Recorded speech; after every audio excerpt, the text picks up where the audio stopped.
Hey guys, Evans with Z111 here today, bringing you the first of many EVlogs that I'll be doing every Monday from now on. Now, this one, because originally the reason I wanted to do the EVlogs was to talk about not just me as a YouTuber, not about the games I play, but more me and my personal life and interesting topics, and you guys get to know more about me. So the first topic I wanted to cover was what it's actually like being a YouTuber, because believe it or not, it does have a lot of adverse effects on your personal life, and a lot of people don't think that. They think, oh yeah, you make YouTube videos in your spare time, but then the rest of your life's normal. Honestly, it's not really as straightforward as that, because every single thing about your personality and your life, it does actually just sort of tweak it in little ways. The first obvious one is being the time it takes to consume videos. Now, as a viewer, I know how long it takes to watch videos. Like, some people can make really long videos. Let's Plays are incredibly time consuming, you have to dedicate yourself to watch those.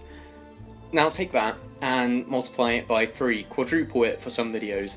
That's how long it actually takes to make, so you need to record the video, then you need to edit the video, then you need to render it, then you need to do all the metadata and thumbnails and stuff, so it does take out a huge portion of your time. So, me for example, I've been in full-time college for the last 2 years, that as well as juggling a social life and everything, as well as living independently, having a house to sort out and everything like that, manage finances, it takes up a lot of time. So every minute of every day I'm doing something, I have something to do, I never get bored, I always have something to do, and that is mainly because I do sort of have my YouTube channel on the side.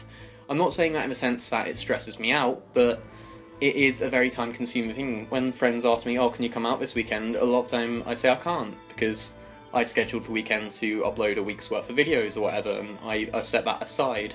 So it does take a lot of time, not to the point where it does get stressful, but it takes up a huge part of my life.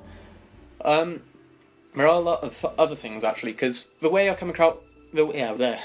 The way I came about this first one is actually my dad, because he's a really busy man himself. So I often used to leave him voicemails, because I tried to call him, but he was busy or I couldn't get through to him. So I left him voicemails, and he just sort of randomly started saying, "You're actually really good at leaving voicemails." And I thought, wait, what do you mean by that?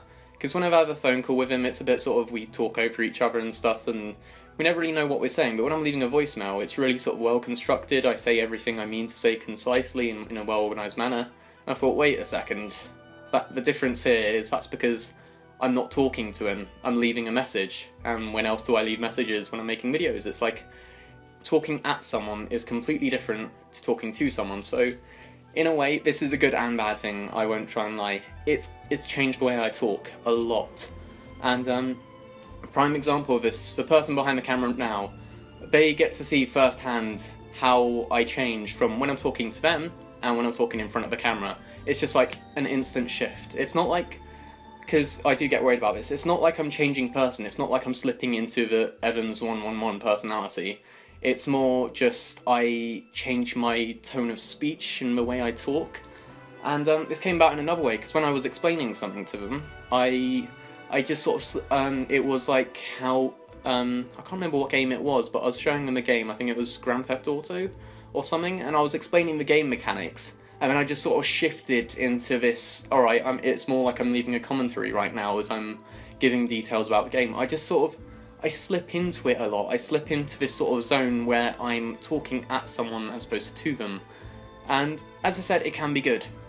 For example, I said I'm studying media, it's a creative media production course. I have to do a lot of pitching. If I come up with an idea for a film as part of the project, I have to pitch it to the tutors, and usually there's competition. Usually I have to do it against other students who have their own ideas and want their ideas to get picked. And not a single idea I've pitched, not a single idea I've pitched for college has been rejected, because what am I doing? I'm standing in front of an audience and I'm talking. They're not talking back. I just get to talk at them. I get to explain things to them. I get to do everything I do when I make videos. So how long have I been making videos now? It's like 2013, so that's, no, earlier than that. It's been about 4 years, so that's 4 years worth of experience where I've been sitting talking to a camera, essentially. And I'm not saying I'm good at it. I'm not saying I have a talent for it. I'm saying I've got experience, which not other people in my college college class have. Like, when they have to stand up in front of the tutors, they stand up and sort of say, yeah, and they don't look at them. They're usually reading down at notes, actually, because they've written it all out and it's all scripted. They don't know how to freehand talk or do anything of the sort, or how to engage an audience is the best way. And I can attest to that. My first videos, God forbid, they were terrible. I was sitting there, I was speaking in this monotonous voice as though I was reading a script. I wasn't really having any tonality. I just wasn't doing anything. They were so shit. And I go back and watch them and think, oh god, this is terrible, it's cringy. And I kind of see that when I look at other people talking to an audience for the first time. The experience has really helped me out, and like, just to give another example, Big Pitch in like 2014, it was a challenge in South Wales where loads of colleges competed to come up with a marketing campaign for Task Force Paintball. Task Force? No. Yeah, it was Task Force. And I just sort of entered on a whim with a few people from college, and we had to pitch in front of entrepreneurs and this huge audience at this big event. And our college won. We were sitting there, everyone else, like this one team came in a group of uniforms with their names on, other people came in suits with MacBooks. We were just there, I was literally wearing this, all informal, just having a fun time and stuff. And we still won. We were taking it so casually, but our character, the way we conveyed what we were saying, our personalities made us win. The fact we stood there and actually pitched ourselves as well as our idea, and our idea was pretty great too. So we ended up winning that, it was great. But yeah, making YouTube videos does change your life in ways that people don't see. So I just wanted to talk about that in the first vlog I did. And there's so many things I want to talk about, I can't wait for the future ones. But let me know what you thought. Let me know if you know anyone who's a YouTuber who makes their own videos, how it's changed them. Let me know how you think it would change you, or if it would change you, or like the negatives and positives it can have. But yeah, this has been my first vlog. Let me know what you want me to talk about in future ones, and that's everything I have to say.